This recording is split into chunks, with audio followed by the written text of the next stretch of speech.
I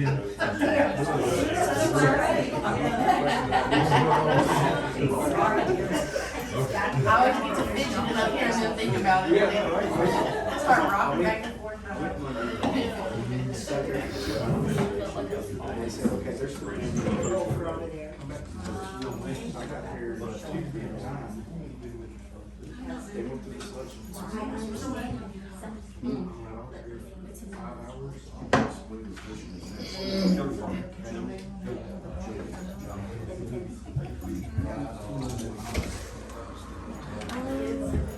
Is it too late for me to put my name in?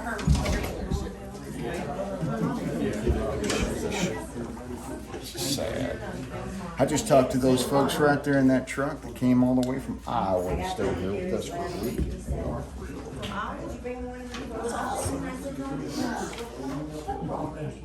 They are pretty good. If you're a good boy, I'll get you one right now. Somebody asked about your mama today. Oh my goodness, it's a mess. It's a mess. 2.5 hour surgery. I know. And what did she have done? She fell at the top of the stairs, dislocated, broke her heel. Now at their home. Put all that back. Okay, but she's home now? She's home now. Yeah, Okay, she just then I can text her. Do you have her number? I have her number. I don't have her number. Well, I'll send it to you in a minute. I was gonna say, I should have had it. I talked to her about 30 minutes ago. Okay, and she is doing fine. Yeah, she still got all the anesthetic in her, so. No, she. No, my neighbor last Wednesday was spitting an hour. She skidded off the side, hit 2 poles. It drained it all into a catheter and she just got. She's a girl, and it's like, It's only a minute slow now. I'm so sorry. so I'm trying to be a good auntie and tell her good things. She's had a door for her husband. 7 fractured.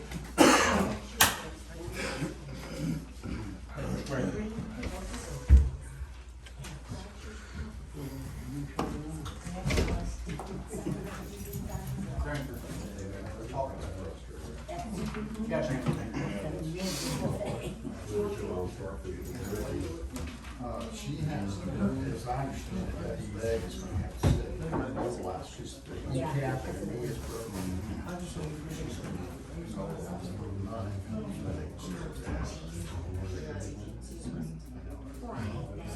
well, and the tendon was almost severed. It's still together, so they were able to suture it. And so that helps. Trash. Very difficult. But She got her written way to go.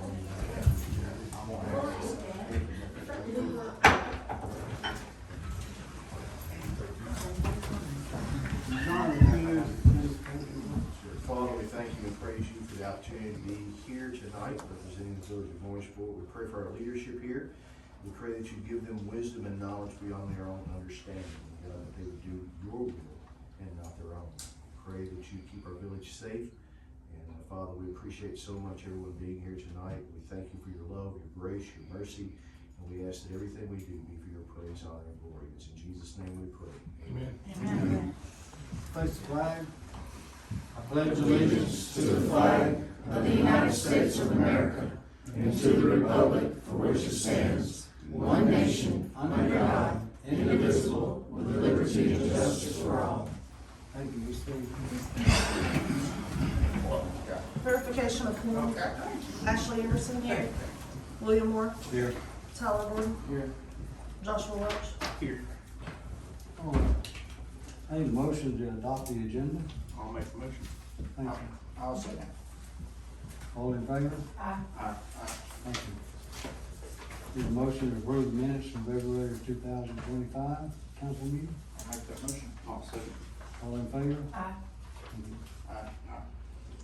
Motion to approve the February of 2025 monthly financial report. I'll make that motion.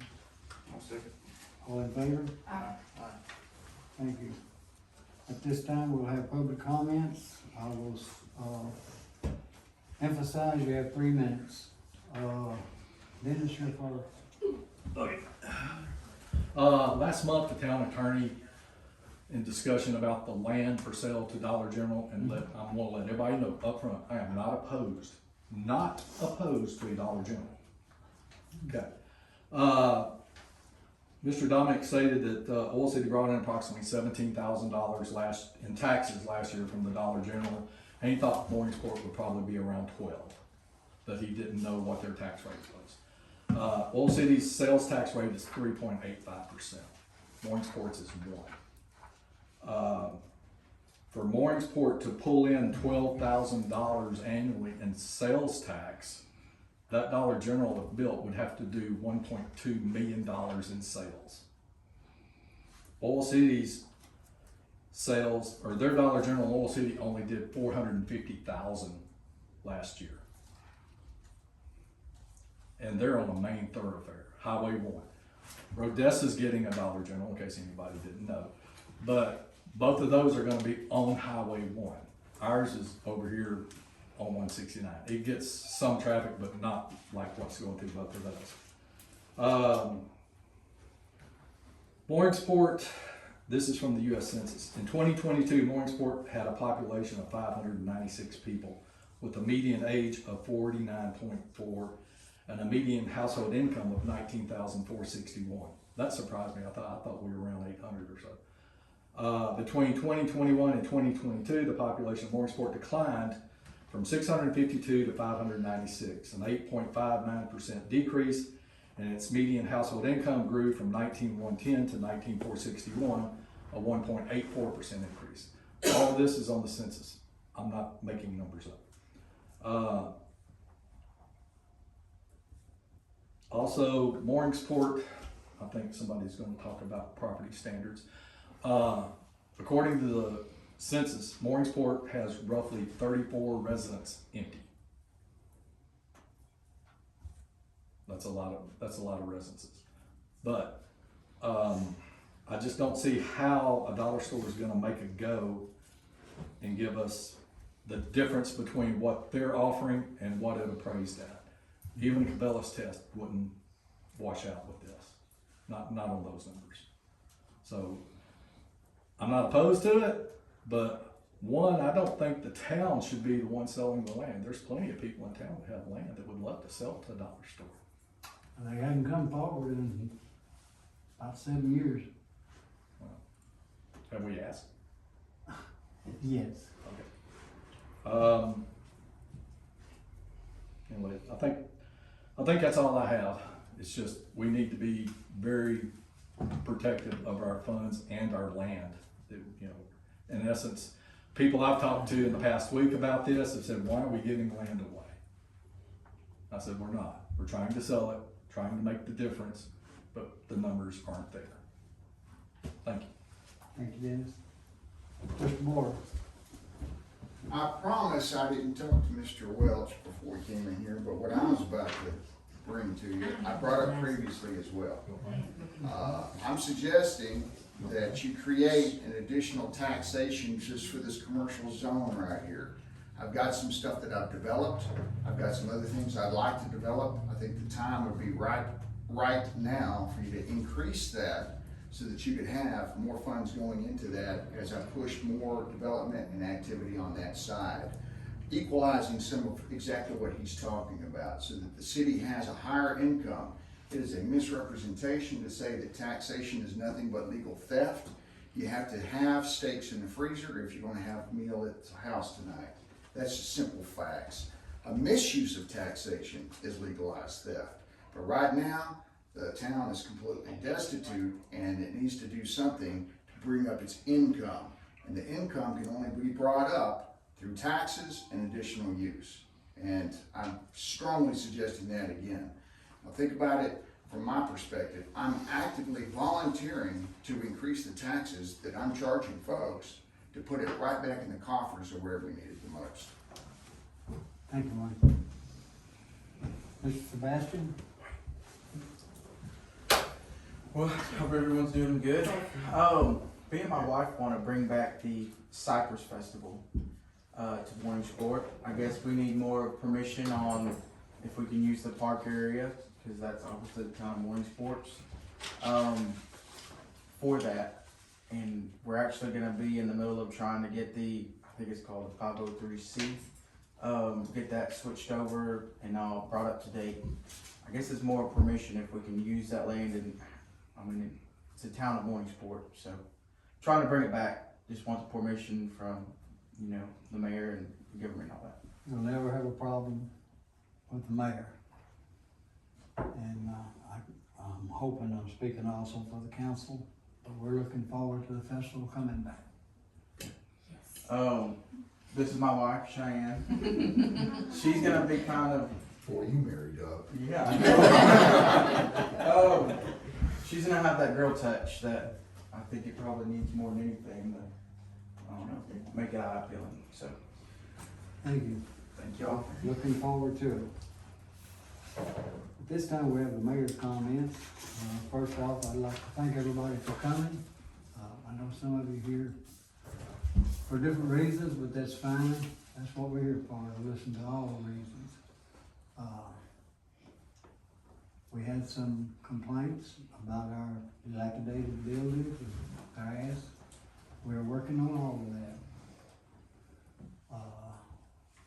We had a person that wanted me to talk to the mayor of Blanchard and see if Blanchard would take over our water facilities completely.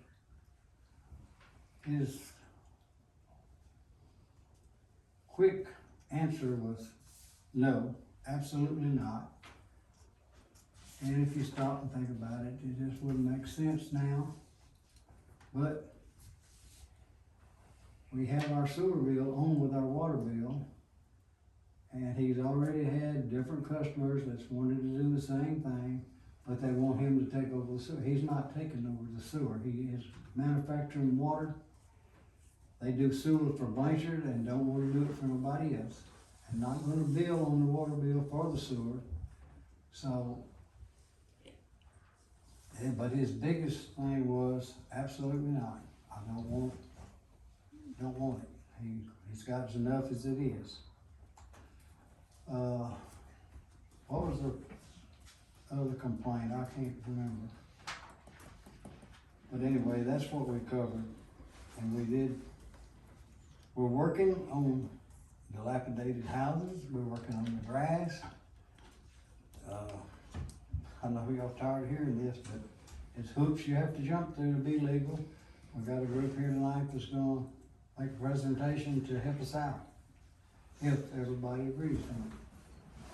But right now, we have started the ball rolling again, makes the third time, and we'll see how it comes out.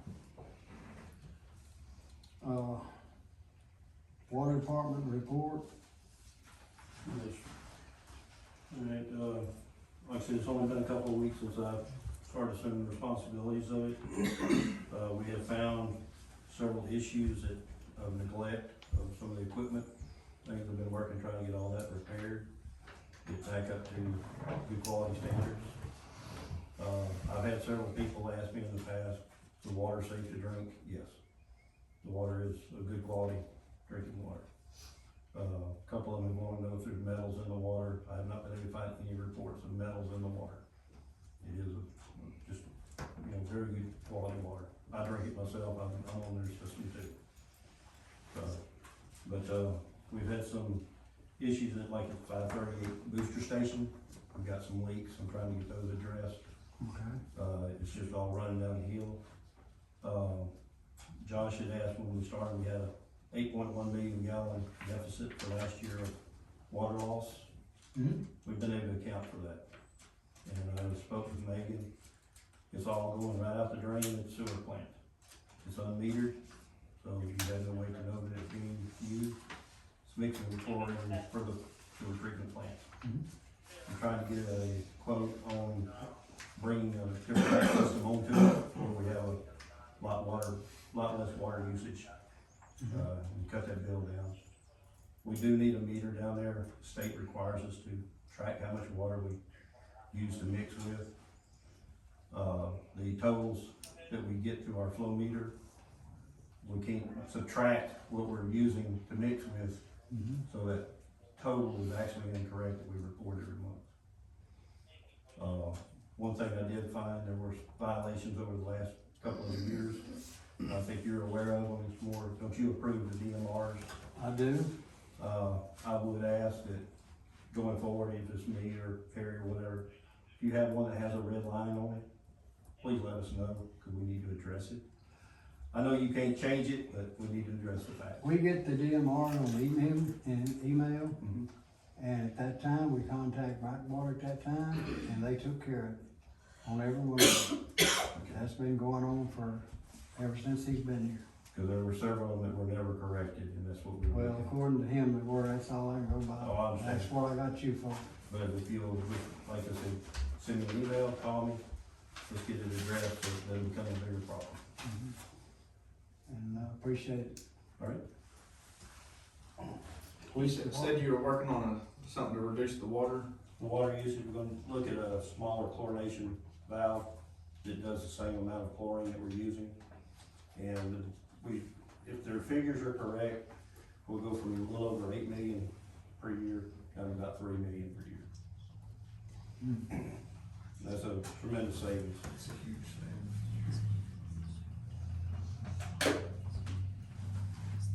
Okay. Chief? I didn't bring numbers. Traffic was down this month, which is a good thing. People are doing right and slowing down. That's a good thing. Calls have been up a little bit.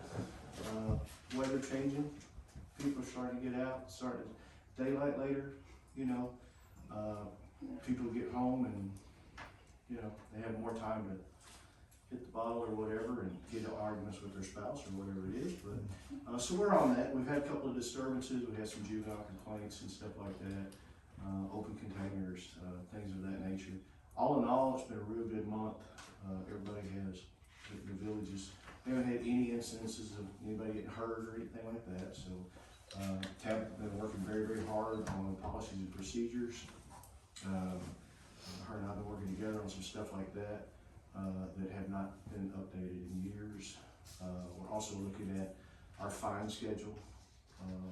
And she has worked tirelessly on that. Some of them are extreme. When's the last time I was up there? It's been a while. I think it was, I want to say it was like in the 90s, the last time that you guys did anything with fines. And so some of them are extremely low. I don't remember. Don't quote me on that, but it's been a long time. Some of them are really, really low. Some of them are extremely high, and so we're just kind of looking to see what everybody around us is doing, and we're trying to see if we can be a little bit more balanced on that with the other towns around us. And other than that, it's been a good month. Thank you, Chief. Now have old business. First thing off is we have got to extend Mr. Parker's work deal because of, the ethics committee will not meet until May the 2nd. So it'll be May the 8th before we can make a final decision on that. So if he's willing, we need to justify him staying until May and pay him accordingly. And,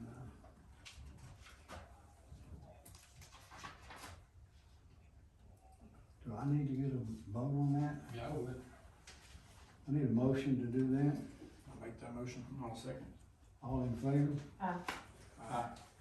Okay. Well, you hired until May the 8th, and that meeting will.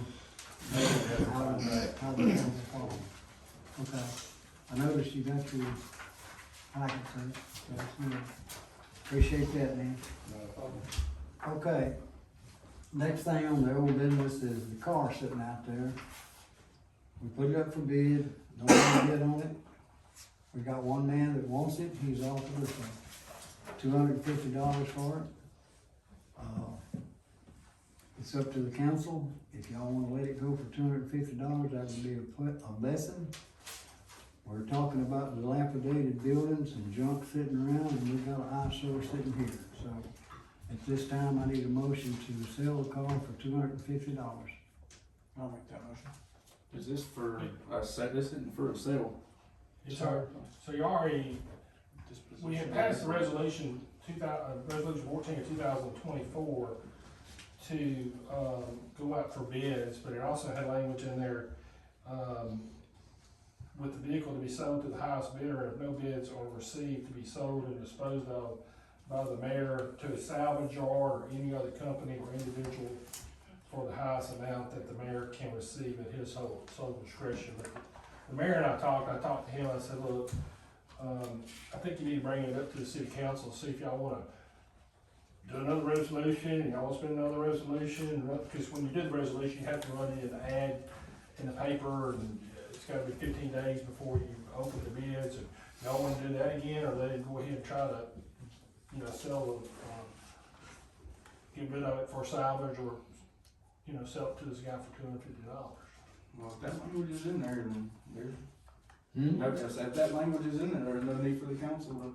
Well, I just wanna bring it up so we don't hear There's about no it 2 really months need down to the road. vote, I think he just wanted to let y'all know, so the show wanted to make a motion to, to go out for bids again or do something with it. Or if y'all had any heartburn or questions about it.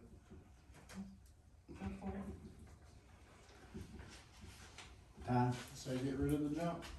Okay. Josh? I agree. We move into new business.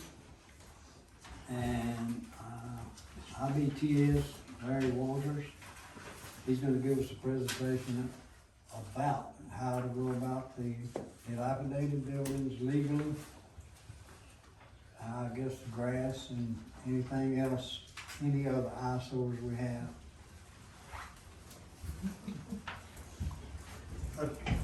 I mean, this print, my printer's sort of kind of messing up, so these are a little bit pink, so maybe I can look on with them. This is just a little bit about who IBTS is, it's not really, I mean, it talks about what we do and who we are, and we are a 501c3 company, and we do help local governments and with problems like blighted property and building. We do building department services for 11 parishes in North Louisiana and several cities, City of Natchitoches, Bastrop, Vidalia, Tallulah. And we've done property maintenance here in Vidalia, Tallulah, Spring Hill. So we've had some experience in doing some property maintenance. And it's kind of as you know, it's kind of a touchy subject when you start dealing with people's properties in town and folks, it can be political suicide. It's so much if you really go at it real hard. Our approach to it has been, Teresa Bergen, who, this is her hometown, that's how we ended up here. But our approach to it is that just give you some advice on how to begin a property maintenance program. The first thing and steps would be to adopt, I gave you a sample of a property maintenance code. I don't think it's in there, I sent that. Did you give that to them last time? I did Yes, get we that. have that, we're looking at it today. A property maintenance code and ordinance, and get that in place where it's a good solid property maintenance code, and then very slowly begin to start, I don't want to get newspapers or anything here, but to advertise some, just get the word around town. We've had, City of Tallulah they got some door hangers and they got some pamphlets to give out, and they had those printed out. And the council members would go around and put a door hanger on some of the people in their districts that maybe had a lot of junk in the yard, or old cars, or things like that, and grass and trash, and they put a door hanger on there saying that property maintenance is gonna take effect at a certain time, and we'd like you to clean your property up. And it does a lot of good. You'd be surprised how much, if they really realize that you're serious about it, you've adopted a code, and that you're gonna start enforcement at a certain date. Now, the way our approach to it has always been that it's always been complaint-based. It would be off of, somebody would have to come in and actually file a complaint, or it could be a complaint by the chief of police, or one of the council members could file a complaint on a particular piece of property, and then that complaint would be filtered through the town, because sometimes you get neighbors that don't like the other, and they want to file a complaint because they don't like the neighbor, but it would be filtered through the town, and town would decide which ones they sent to us, for us to come and do. What we do, we'd like to get more than just one at a time, because it doesn't, it's not very profitable for us to just come and do one house. So, where we typically done, we just did 11 homes in St. Joseph, Louisiana, over on the Mississippi River.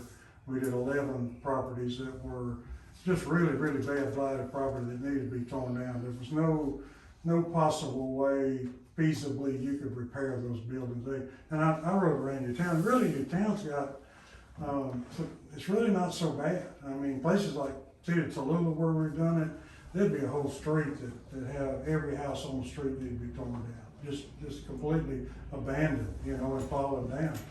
But your town is not so bad, and I was kind of surprised that there was 34 vacant houses, but a vacant house doesn't necessarily mean that's a blighted property, that it's not repairable. That's the way we look at it. Right. Something we start with usually are properties that are just not repairable. There's one right over here on the lake that half of it's burned out. That's the kind you want to start targeting to start with. Ones that there's no question about the fact that they need to tear it down. And then our approach to that was that we either bring it in the mayor's court, or we bring it into City of Vidalia.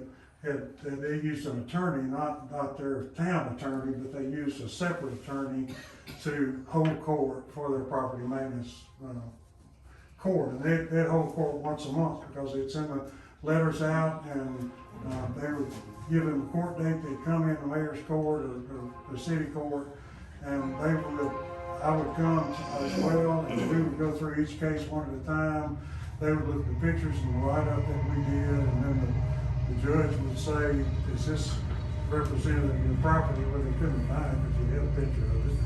And they'd say yes, and she'd say, well, I'm gonna give you 30 days to clean this up. Or after 30 days, if it's not been cleaned up, and the house been torn down, or sometimes she gives 60 if she thought it needed to be a little longer, then she said it's gonna be a $25 fine from that there. Each day it'll be an additional fine until the property's torn down. You'd be surprised, we tore down probably 30, 40 structures in the day, almost completely eliminated every building that needed to be actually just completely torn down. The only ones we didn't get in town were those were adjudicated police jury. And so those were a little more difficult to deal with, because police jury owned the property, and they didn't want to tear it down, and they didn't want to have the expense of tearing it down. But those people that actually own land, that might be 10 heirs to it, but those people would get together, and they'd get those things torn down and the property cleaned up. And because they understood that this was a serious thing, and they were going to be fined if they didn't do it after a certain amount of time.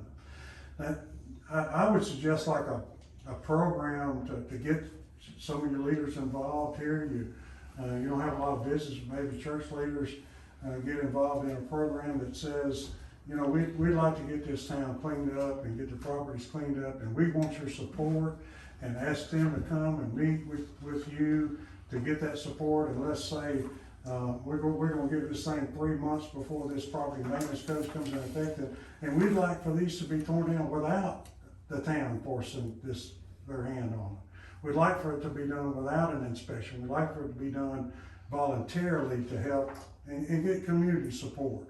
And that we did a lot of that in Tallulah when we started theirs, and you'd be surprised how many properties. Most of those weren't just got tore down, but there were a lot of properties cleaned up where they cut their grass, they got rid of the trash, and just kind of had a let's clean up day. And then we got waste management to come over and do an extra run, to pick up large items that people had in their yards and things. And it really worked well as far as getting that kind of stuff cleaned up. And like this, it's another thing. I'm glad to see y'all do that, because when you start a property maintenance program, the first thing people are gonna say, well, y'all got a junk car right there right there at City Hall. And they said that in St. Joseph, because they had some property and some old buildings that really looked bad with a bunch of junk around it. And when they started their program, some of their citizens said, well, look at yours. It's no better than anybody else's. How can you do that? That's hypocritical is what that is. So, it's good that the town would want to make a step and an effort to say, we're going to clean our property up too. We might have to paint a building, or we might have to do something that just to make things look better. And it works. It does I think work. it's important that everybody knows too, that this is not like a monthly fee-based thing. We don't charge a fee. We only charge you if y'all call us and we come out and do something. Right. It's not like, yeah. Yeah, it's completely based off of what you would send us. Now, we do like to be the building official, because we would have, the building official be the one that would come and do your inspection. So we'd like for you to consider a contract for us to be your building official. Maybe let y'all, I assume that y'all have a corporate endeavor agreement or something with the parish that issues the permits here. Y'all don't issue on the permits. Does somebody else issue? We issue our, what few permits we. That you get. Do you have a CBO that's on file? Do y'all use the parish CBO? How does that work? No, we do not. Yeah, okay. Talking about So- building permits, Yeah, Yes. building permits. the city of Shreveport has they do all their permitting. For cattle. Cattle parish, they do it for every town, Right. municipalities, anybody that's building a house in Right. cattle parish. Right. They come out and city of Shreveport, cattle parish even has a contract with the city of Shreveport to do the permitting, so. I think though, you might correct me if I'm It's wrong. all based upon. You might be able to enter in a contract with us as your CBO. You And we can, don't charge anything for that either. We don't charge anything to be your CBO. The only thing we charge for, like the permits, would be the actual inspection and plan review. If somebody built a home or had an electrical inspection, something that we need to come do. So that would never be a charge to the town. In fact, we don't charge our municipalities or our parishes, we don't charge them anything to be their CBO or to do any of their work. We're completely based off what permits that come in and what work we actually do. And that's only what work you would be giving us. It wouldn't be work that, we wouldn't just ride around town and say, start writing people up. We don't do that. And we're not an HOA. So it would be completely based off of what you decide, and I don't, whether the mayor makes that decision, or it's usually just somebody in the town that would be the contact person that would say, I'll give you these 3 or 4 addresses, would you come write these up and write reports for them, take pictures for them? And you might ask, well, why can't we do that ourselves? And I guess you can, except if it goes to court. I think it's better if you have a certified building official that would write up a building structure is, has foundation failures, it has, its roof trusses are failing, or its rafters are failing, or that there's failures of the building by a trained professional that would write that up, that has ICC certifications. And so that will hold together better when you come and start saying, this is what our building official wrote up, that this building is blighted, that it's beyond reasonable expectation of repair, and that it is a blighting influence in the town, and it doesn't meet our property maintenance standards, and that you got this many days to get it cleaned up. And so that's just kind of how it works. And we as a nonprofit, our fees, I think, are probably would beat anybody's around it would be doing this kind of work for you. We don't really make money much on property maintenance stuff. We do it for jurisdictions because we care about those jurisdictions, and we did it for them because that's what IBTS's goal is to do, is to help really and local government. And so that's we're a nationwide company. We have the city of Central and South Louisiana that we do all of their city services, and we just now starting with the city of St. George, that has started a new city that's like over half of Baton Rouge, and IBTS is right in there doing the building department stuff for them, and our office is there in their office, and we have a full staff on both those places. So in North Louisiana, it's kind of like a regional approach. We look at it as we have all these different jurisdictions, which is in that thing there that shows the jurisdictions we have. We have all these jurisdictions together so that we can be CBO over 11 parishes that have 66 municipalities in them, that we're doing that service for those different ones, mostly through the parishes, through IGAs. But we have little, small community separate contracts, just like you are, that don't have more. I looked online, I thought y'all had about 700, 800 too, but it sounded like you only have maybe 500 or 600 people. But we have jurisdictions that are that size as well. So if we can help you, we're here to help. That's all we're not trying to sell you on it. It's not gonna make us $1 million or anything else. It's just that that's what our goal is, to try to help communities, and that's what we do. And he drove 2.5 hours to come up here, just, Oh, no. yeah, just to. Well, I live in Winsboro, that's where I live. I live in Winsboro. Winsboro, yeah. Appreciate it. We do have an office in Bossier City. Yeah. That's Can you where- give us an example using that old gas station across the street? Well, I was looking at it, and Teresa was saying something about the old gas station. The old gas station, in my experience in the past, you can write that up, but it could be, that's the kind of building that could be repairable. You would approach whoever owns that and say, you either gotta do something with this building, tear it down, come get a building permit to fix it, or something within 30 days. We want some action on that of the building. Now, the town doesn't want that, and you probably know that already. You don't wanna take that in any way, because it's probably got tanks in the ground, and they gotta come out and put monitoring wells, and they gotta dig them things up, and it's a liability. Anybody who owns it, I can guarantee you, it really is. And at some point, somebody, EPA or somebody's gonna say, you got these tanks in the ground, they're old, you're gonna have to dig them up, and you gotta bear the cost. But we can't get EPA to come out and look at it. Well, They have, haven't they? We got a report on it. She told me they have, I think she said there's a month left on the date from when I called her before they'll do anything. that's what they actually. There's so call it. many days. But that's something, once they recognize there's ground tanks in the ground, and that there's possibility of them leaching out in the ground. I worked for an engineering company for 15 years, a civil engineer for 15 years, and we handled some gas stations, older gas stations, that where we bid them out and did the plans for the work to do those, to take those tanks up, and you got to dig down like 6 feet below the tanks, and then you gotta get somebody to come look and see if that dirt's okay, and have it tested, and then put the monitoring wells down, and those wells have to be monitored for so many years to be sure that there's not still oil leaking out into the ground. It is a big deal. So whoever owns it, and I don't know who that is, but whoever Title owns it. attorney in Miami bought it as a speculative buy through a tax auction approximately 16 months ago. Yeah, they probably know what they was getting. They didn't know what they were getting. They might have a Immediately- tax sale? They did, and they immediately Well, they listed have for, a tax sale interest, you know? well, they immediately listed it for sale for $65,000. I called them and told them, this is an old gas station with leaking underground storage tanks and an open oil pit inside of it. And they called me back and said, well, would you give us $10,000 for it? 5, Yeah. 2. Yeah. We'll give it to you. That's what they're gonna find out, that they're gonna wanna give it away to somebody. But I sure as a town wouldn't take it over at all, no matter what. But with this kind of code, you can start pressing for that building for something to be done to it.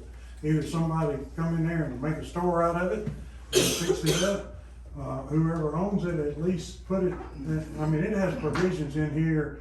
If it is an abandoned building, they can board it up and leave it abandoned, but there's a process that they need to do. You can't just leave it open where people come by and break all the glass out in it and get in it and all that. It has to be a process. And I think it's in this code, what you have to do in order for it to be left as just an abandoned piece of property. But, that's still an eyesore. Once you put plywood over the windows, and it's still not, especially right here across from town hall, nobody really has to look at that. But I think it could be probably pressure them to take some action. They may end up trying to give it to somebody, but at least take some action on it, because it's blighted to a sense, but it's not to the where you would say that the roof's not caving in. The roof caving It in. is on the back. Well, there might be, well, I haven't looked at that close, but, you know, it could possibly be repaired. But if the roof's caving in on the back, then it could fall into the category that's a dangerous structure, and it needs to be demolished. They had 3 little kids break into it last month. Yeah, see, I mean, that's the same kind of thing. See, once you write that up, and I don't wanna take all this time, but once you write that up, and bring it to court, and make one of them come and appear, you send a letter, I can see it, it's a sample letter that we'd send out to those, I'd sign it as a building official or a housing code official. I'm an ICC certified property maintenance inspector and housing code official. And I could sign letters that go out for you, and we ask y'all to send them out and find the errors. We don't do that part of it. The part we do is come, we inspect it, we write the report, we'll sign the letters, we'll appear, making a court appearance. If you want us to, we'll make that court appearance and to testify that that's the condition of that building. So then, how do you get people to come in and clean it up? You bid it out like, do you bid that out yourself? Well, the ones that we've done, we have, the judge that was doing those, especially in Vidalia, she put it in such a way that put the burden of liability upon the owner to take care of that problem. Gotcha, okay. Pretty legit. So the burden's not on the town, the burden's on the No. owner. Yeah. Not unless the town's been adjudicated the problem. But if it's privately owned, whether there's 10 heirs to it or whatever, it is a responsibility, and all she had to do was get one of them to show up. You know, they didn't have to get all 10, they may live in Chicago and California and everywhere else, you know, and usually they do. Because this piece of property has been abandoned and nobody lives there, and all the heirs are so scattered, they don't care, they don't live here, they don't want it, but they got it. But if you can get one representative to come to the court, then you can make it clear that this, you got 30 days to do, or 60 days to act, to get this building torn down, because it's beyond reasonable expectation of repair, and it's a blighted influence in this community, and it doesn't meet the code, and we've given you 60 days to do it. And then after that, it's gonna be $25 a day until you do it, or 50, or whatever y'all decide you wanna put on it. It's got a place you can decide whatever fine you wanna put, as a daily fine until it gets done. Mr. Walters, I see that on here y'all have, storm water services, can you explain that? Have what? Storm water services. Stormwater services, that's where we do, the stormwater prevention plans we do that for the city of Natchitoches, where they're, what is it, MS4 community, where they are required to have stormwater, regulations in place, and we go out and inspect those sites to be sure there's silt fence up and there's hay bales up, and they're not letting mud run out in the street, and, you know, we do that mostly that's for larger community. You wouldn't be an MS4, Sanford Center, right? That MS4 community, because you have to have a certain number of people, which is pretty high, like over 50,000 or so. We've got some issues on a couple streets with major drainage issues during flash flooding, so that's why I was asking. Yeah. Now the stormwater services is not that. That's drainage is a little bit different than stormwater service. That's stormwater prevention, pollution prevention. Any other questions? I know y'all probably thinking it's a lot to throw at you. He has. So, we sent out the letters, got a court date, nobody shows up for court. That happens. Send another letter out. By default, they get a fine, Yeah, eventually you do. $25, $50 a day. Yeah. They don't care, their grandkids, their great grandkids, or whatever, they live in a different state, it runs up to thousands of dollars, they don't care. Is there ever any recourse other than maybe a lien upon the property? There is. You can at some point start putting liens, well, you can actually put liens for all the town's expense that you put out for the mayor's court. You can put the expense for the property, for our stuff. This is the only service that we don't let the permit holder, like for building services, if you build a new Dollar General's gonna come in and pull a permit, they're gonna pay us to do the inspection for.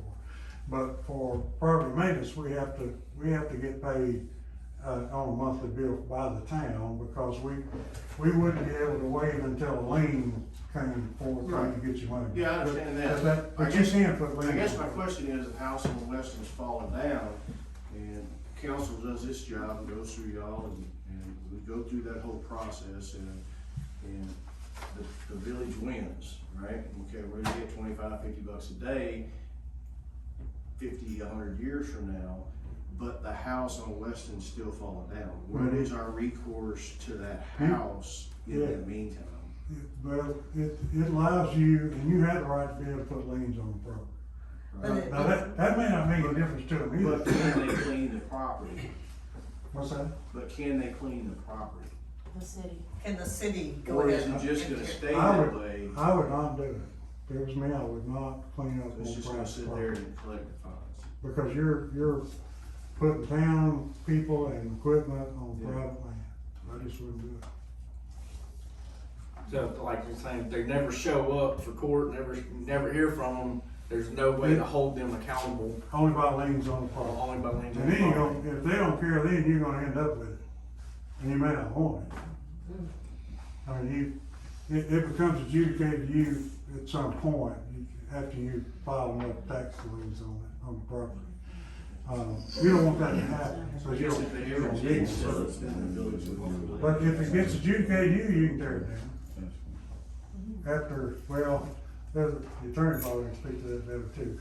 But they have a certain time that they can redeem the property back, even if you say, Yeah, I'm not, Tired. don't get me wrong, I'm not opposed to what you're talking Yeah. about. I'm for that idea, because I think it's progress in the right direction. well, I can tell you it has worked. I was just kind of thinking in long term, because I do know of a couple of properties in town that they're not gonna show up for court. They're not gonna, it's just not gonna happen when you try to reach that to the So I was wondering what that long term process is. Well, I've not seen, and it's, people are the same way everywhere, but I've not seen where they understood that there's gonna be a fine against that property that's gonna, that's gonna go against that, whoever's the responsible party.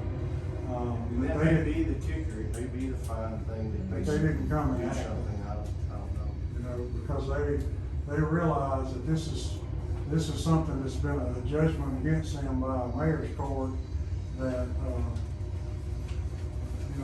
that this fine is real, it's on them, they're gonna have to pay it, it's still adding up, it's building up, and I've seen them, the whole family get together and come tear it down themselves. And that's a per day fine? It's a per day fine. So if the property changes hands, then the lien is collected by the town? But, right, if the property is bought by somebody else, the liens have to be settled before that, as a part of that purchase of the property. You can't buy it with a lien on it. I mean, you can buy it, the lien has to be whatever the amount the town has a lien. But it stays with the lien. Yeah. So does the outstanding lien amount incur interest on an annualized basis? I don't know if I can answer But, I mean, I've been, not the same as, I want you to handle that too, but, my experience is a little bit different, that most of the houses that have been dilapidated, and we've been doing it for 20-something years.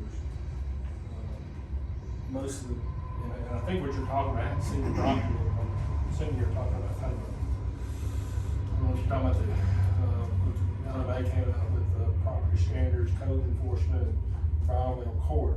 That's kind of what you seem like you're talking about, because I don't think mayor's court has authority to Well, they issue not, civil fine, but they have an attorney. he has a hearing officer, which is an attorney, Right. that can issue those fines and things. But typically, when you get the houses dilapidated, I mean, it's falling down, it's condemnable. For sure.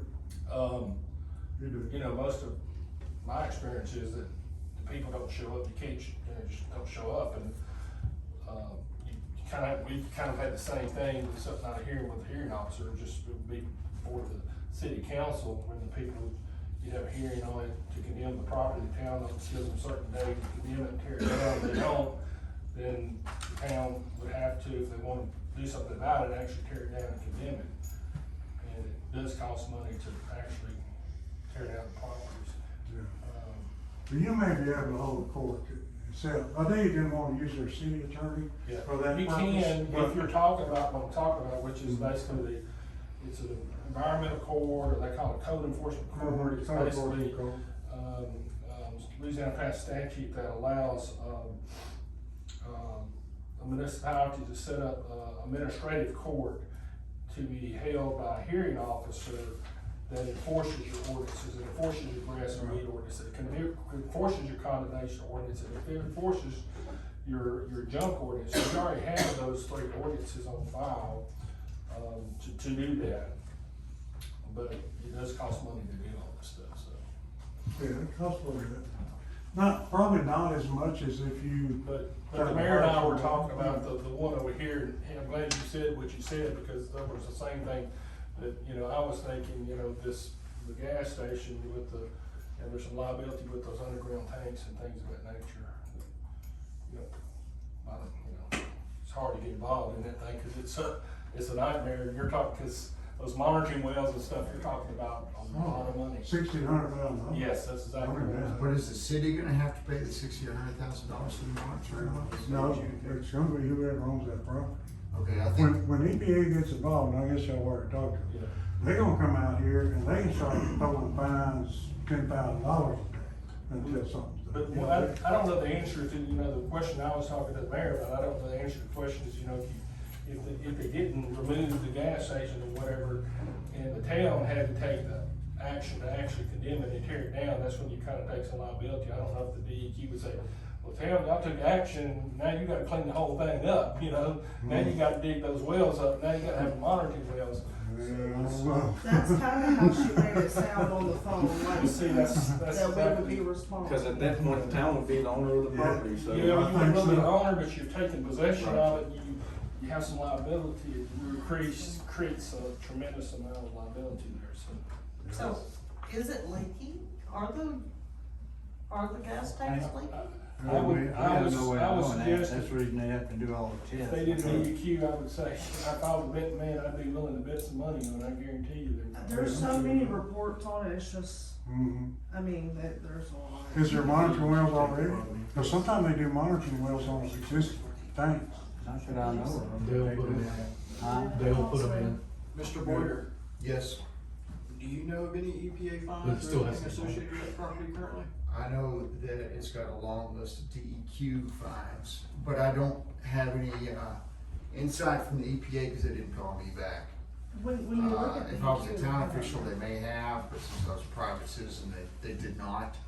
I did talk to the DEQ and they said the last time that the tanks were inspected, they were intact, but that's been a while back.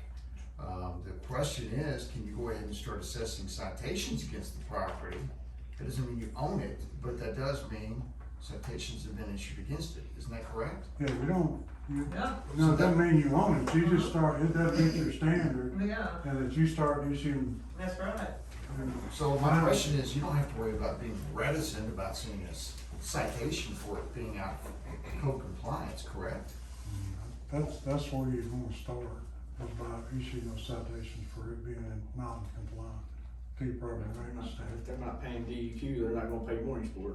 Yeah, but somebody eventually is gonna have to take the property and Yeah, it's, pay. Then Mooringsport's left with the cost of, with y'all being involved in it.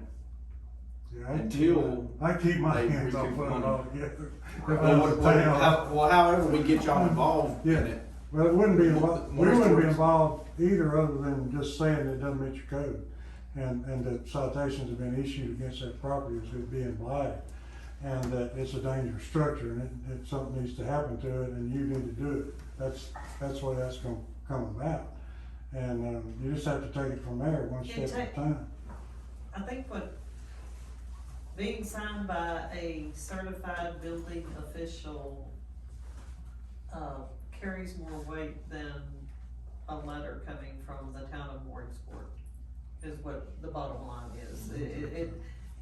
It's just the bottom line. I mean, it's gonna carry more weight if it goes before the court. It's got photos, it's got, you know, it's the evidence. It's gonna say what's wrong, what's failed on the building, and why it's dangerous. And what if you were to adopt that one property maintenance code that covers everything? You don't need 3 separate codes. That covers weeds, that covers Yeah, it covers vehicles, it covers, And it just might, I mean, y'all may have something that's just as good.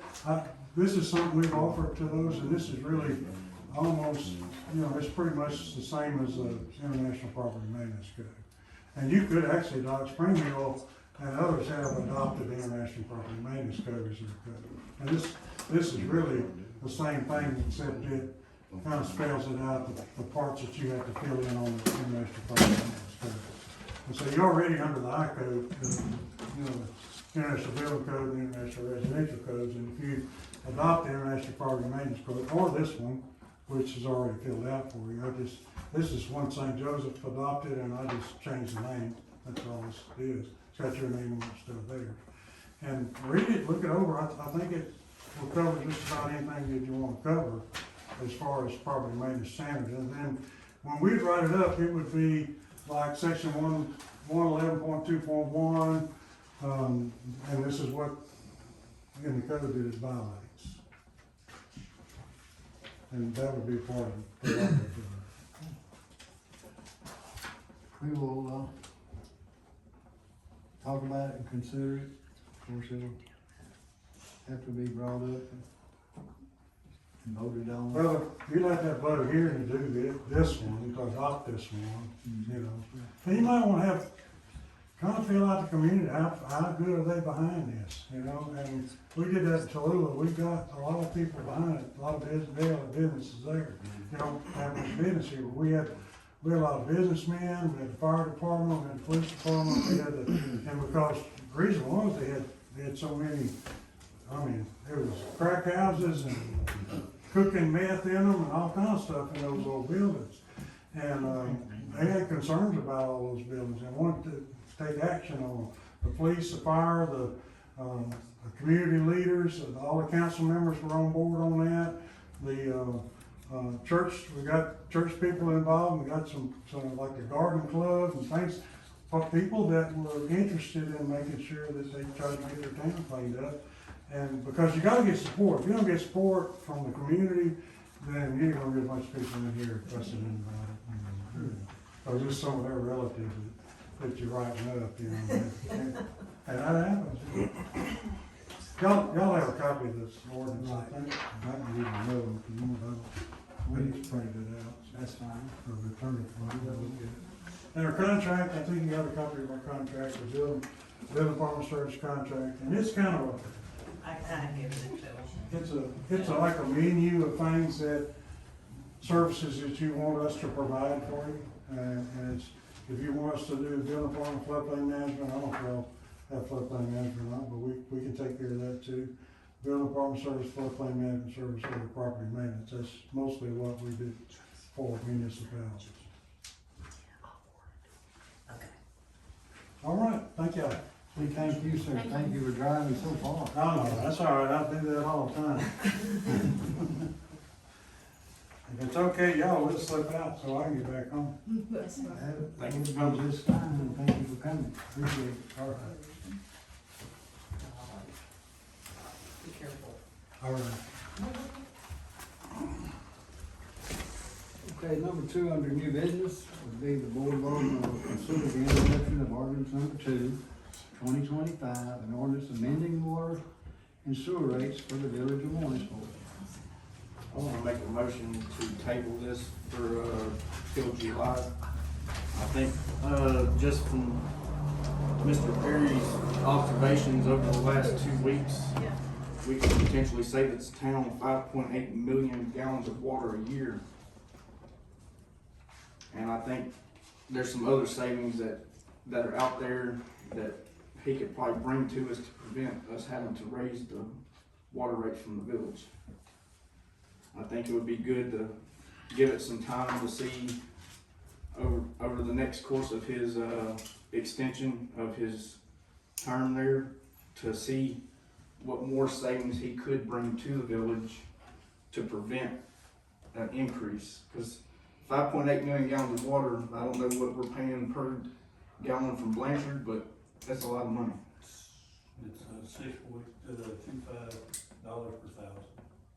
So, But the real question is how much, you said it's a filter or a valve? It's a valve and a filter together. How much, if that's a $50,000 filter that the town can No, afford that anyway? we're only talking probably $300 to $400.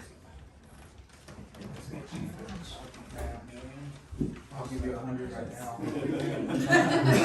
I live in Mooringsport. Anybody wanna up it? Paying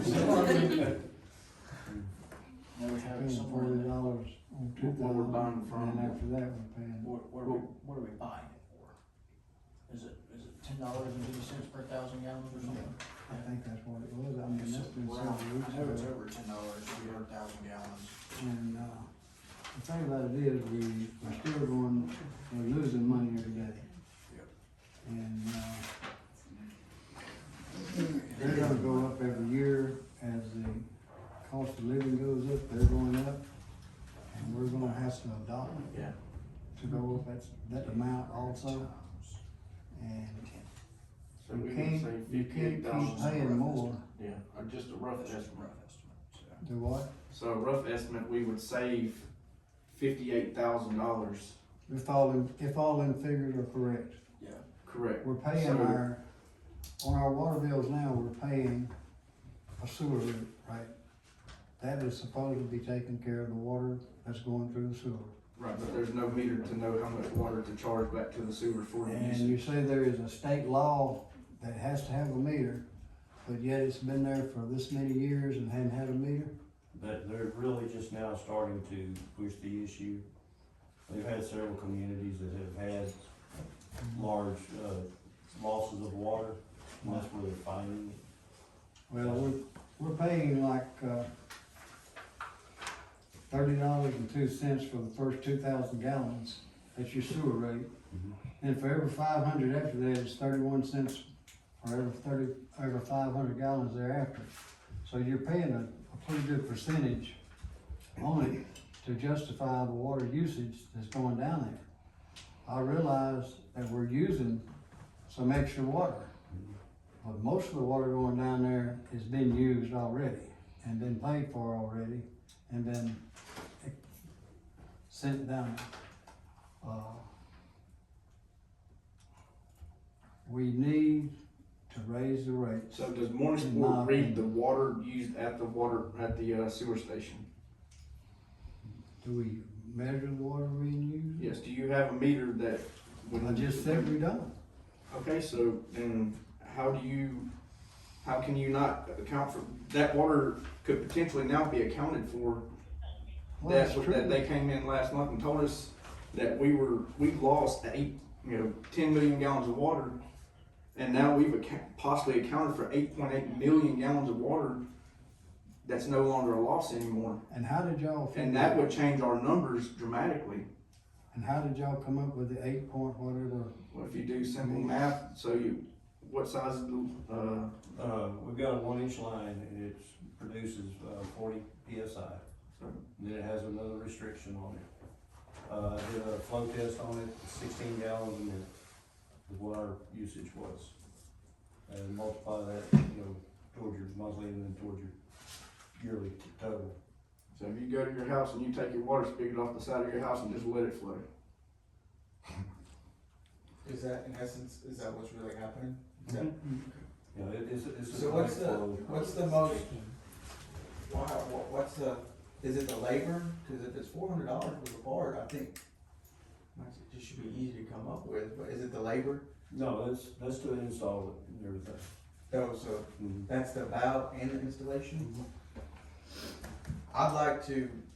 So just that there, so I'd $400 go could up to save us 200. I'd go up to 200 just to see. $54,000 a year for $400. We're trying to get it a little bit cheaper. There are places we can get them cheaper.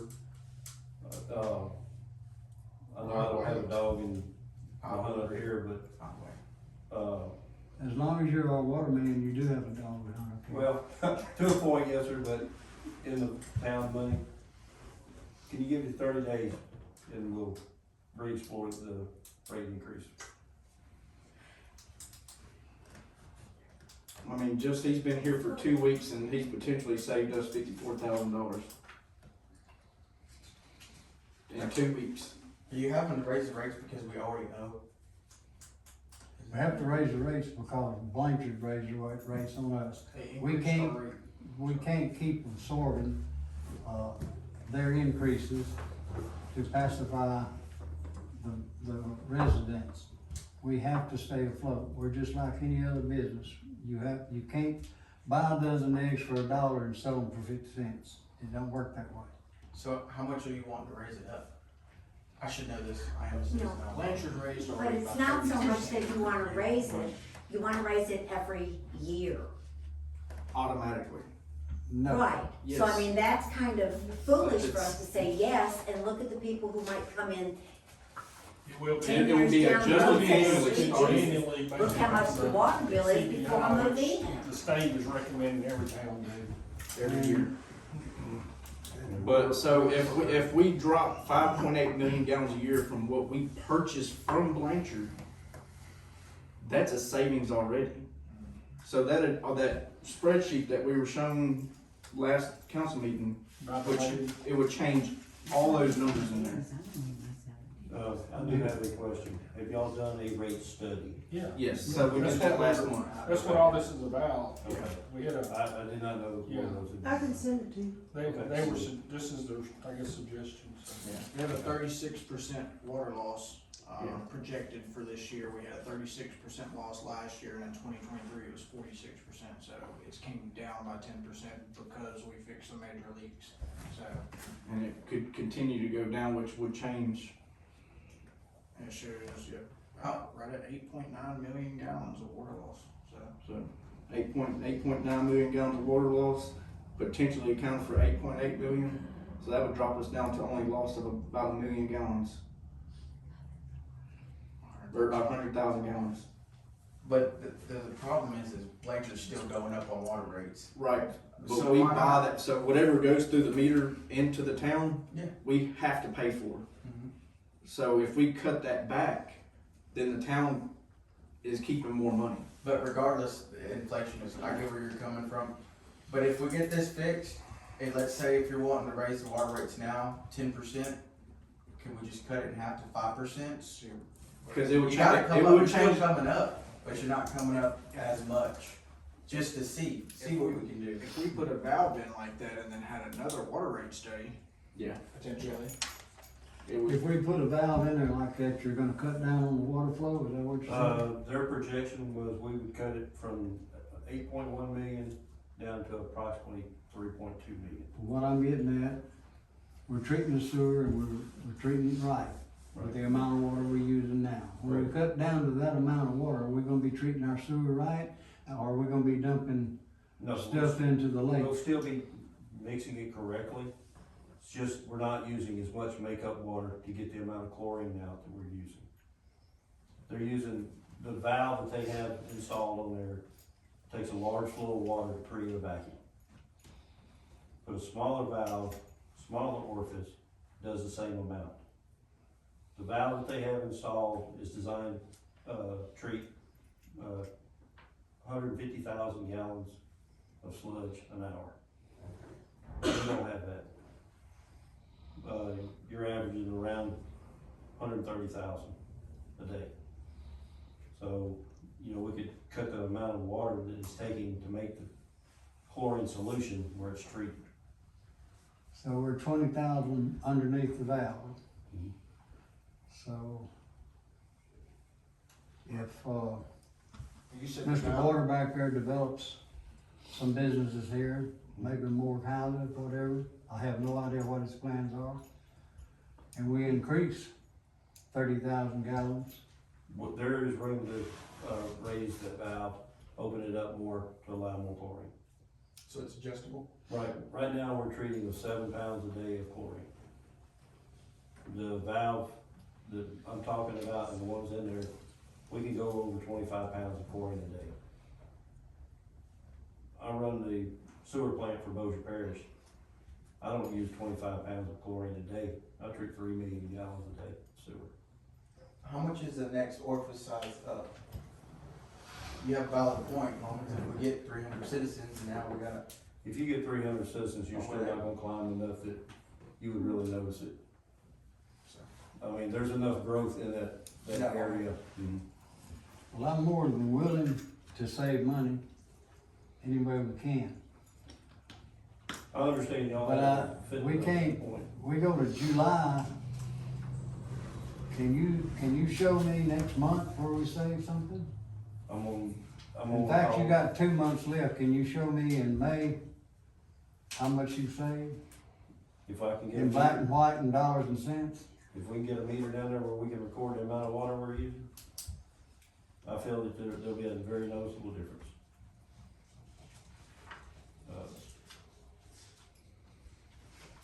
I'll make a motion to table. I have a motion. Do I have a second? We have no second. So, Can I make a motion to amend ordinance number 2, to change that 3% annual increase, or the CPIU to be worded in some sort of way where we are readdressing this, say, January 1st of 2026, give it some time, get a new water study done, and adjust the rates as necessary, instead of just automatically saying they're gonna go up. Can we go up on them now, as stated, just to float us by so we can continue to pay Blanchard without going bankrupt? And then just change that bottom paragraph to where we're not doing an annual increase, where we would come back and reevaluate after the next water study. Could that? I think the best way to handle that is, That would be you a need major to change. introduce it now, and whenever we adopt it in, what are we in, March and April? When you come to adopt it, you have to have it in writing, and you will make a motion to amend ordinance number 2 to remove that paragraph. Okay. And we could adopt it at the April meeting based upon what you're saying. You really can't make any changes to it since it's on the floor right now today until it's up for adoption. Does that make sense to you? Yes, sir. Because we've amended ordinances before, but you have to amend it in writing, so we would need to have it, at the next meeting, we can have it written up to where you'll make that motion to amend it, so it would take care of what you're wanting to do. So you would need to, if you wanna do what you wanna do, you can go ahead and introduce it today, and then come April, amend it. The CPI was just a suggestion, right? Well, that was what they have suggested, and they're suggesting every town do this, and most towns are kind of taking the lead by doing that, because what is happening, or has happened, and I'm not saying Mooringsport's doing it, but a lot of towns, they just don't increase in the rates, and then 10 years down the road, they have to increase them, and you have to really, really increase them. So it's supposed to lessen the burden, so when you get 10 years down the road, that if you have to increase it, there's very minute amount, because you have been increasing it each and every year by inflation. So, but from what she's saying is that I think what she's saying is come April, she wants to amend it to take that out, and go ahead and do the increase, and then come back in January, look and see how much we saved, and then you might want to totally reduce the amount if you've been saving it, or you may want to go increase it, or option number 2 to include the cost of living raise at that point. the CPI will be, not necessarily, it doesn't go up every year necessarily. Blanchard's gonna look at it every year. Well, it does If say hadn't in there gone that, up, then yeah, they they're gonna won't go up, and I think it says, or a 3% annual increase, whichever is greater. So it'd be either the CPI or 3%, whichever is greater. Right, that's So what it it will go said. up each and every year, If you're gonna do that, then you need to look at it from that point. I mean, you may have to, what we did in Bossier Parish is we said, okay, we do a rate study every 5 years. Yeah. And our rate study was 12% increase. First year, we made it 2%. Right. Following year, we did it 3%. And we just let it slowly increase, that way you don't kill your residents. We did that in Plain Dealing to keep. Right, we helped that one get. And we just increased ours less than a year ago. I And mean, now we're gonna do two water rate increases within a year. they're, the cost of chlorine, cost of treatment, for Blanchard, I know their biggest cost is caustic acid over there.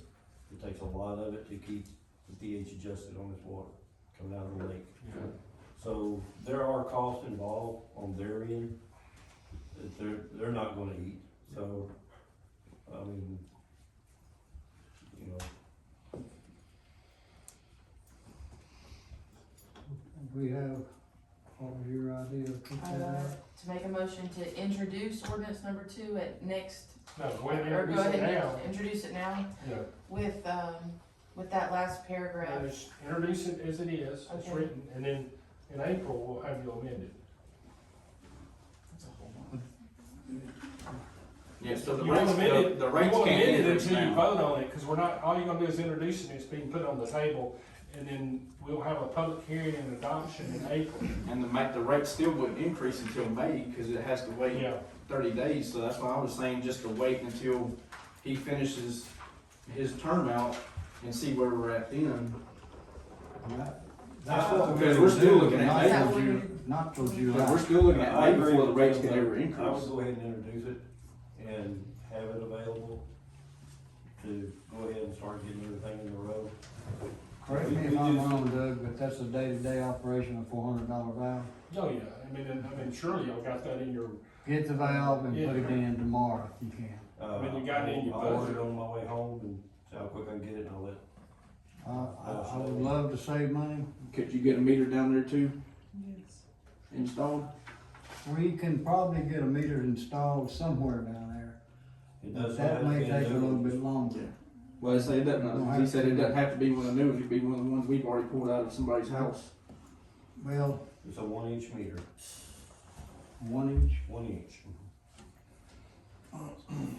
If you don't have That one, may let be me a problem. know. Everything we gotta do is 3/4 of a meter. But we'll get, I'll see if I can. I will find get it done. This has never been brought to my attention in 30-something years of being on the council and mayor. So, this is all news to me. It's state law, I didn't know about that. Looks like they would send out letters. They do We when- will abide by it, but if we can save money, any way I can save money, we'll do it. I want you to keep up with it and show me where we save money. And show me that we're still treating the sewage as good as we're treating it today. Okay? We'll do that. If we're able to save money there, would y'all be, regardless, y'all are gonna have to mark it up, that's just the way it is, inflation.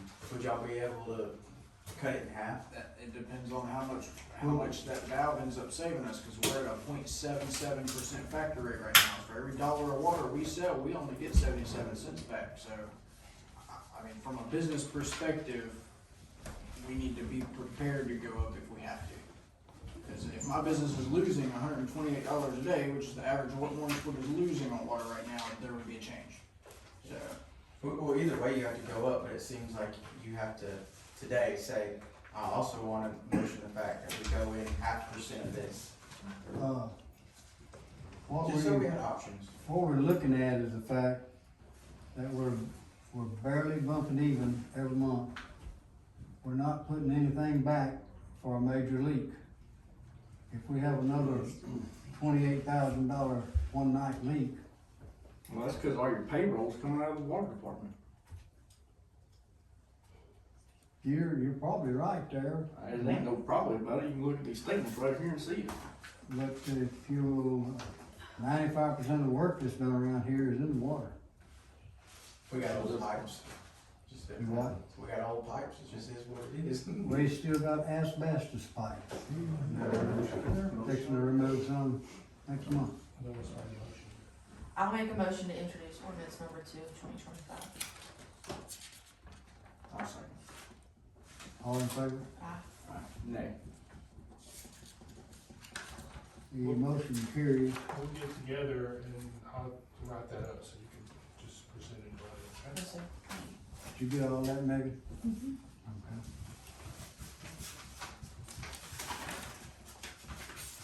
Okay, at this time, If for some reason there was a major savings or whatever, we need to amend it, we'll need to know what that is too, so I'd rather y'all let me know a day or two ahead of time so I can get something drawn up, rather than having to go in there and write something up. So if we had to change these rates, would that not be a major change to this ordinance? I don't have to look at that. Because a major change, you have to redo the whole ordinance, and you gotta start all over again, mm-hmm. so.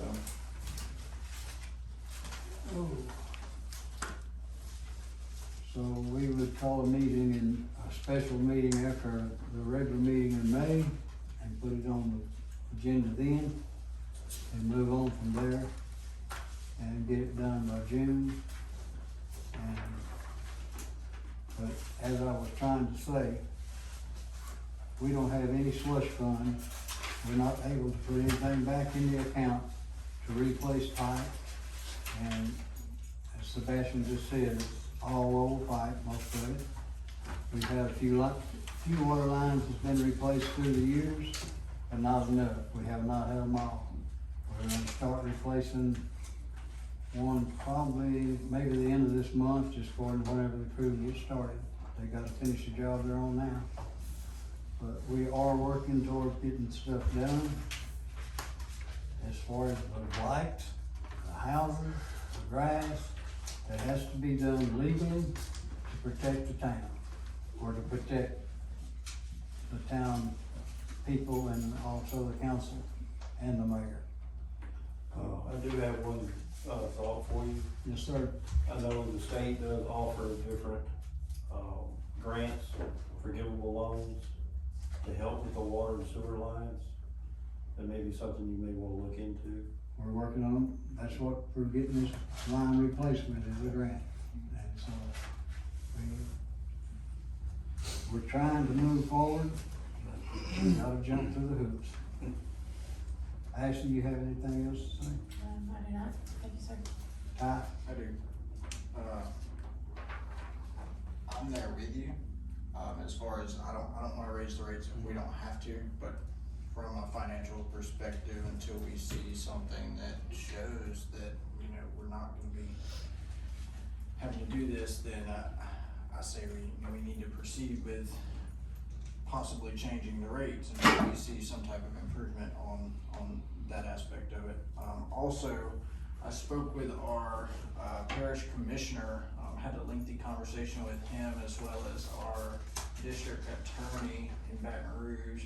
I don't know if many of you guys know, but there's some major fighting with municipals going on in the East Texas area right now because Northeast Dallas wants to expand and take water from Lake of the Pines as well as many other water resources in Northeast Texas.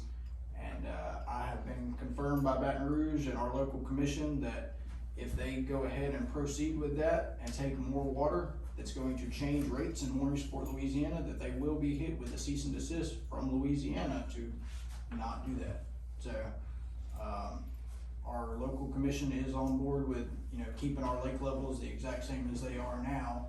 And if Dallas, East Texas wants to take water, they need to take water accordingly with what rates of water we have. If we have an overage of water, they can take more water, but if we're facing lower lake levels, they're not gonna be able to take anything that's gonna drop our lake level on this side of the lake. So Excellent news. Which happens every summer.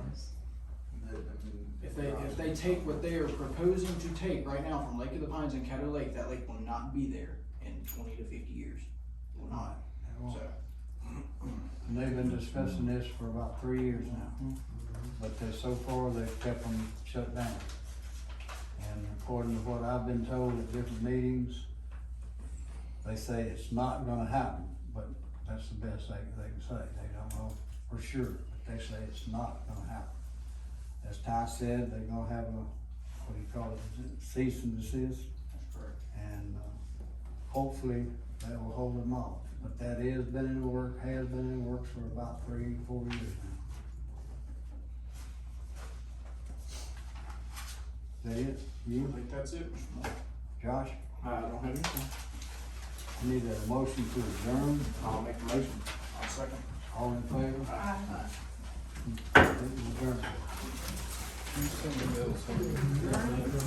That ordinance, that guy that was here before, I need his ordinance and contract. I need it in a PDF, whatever. Huh?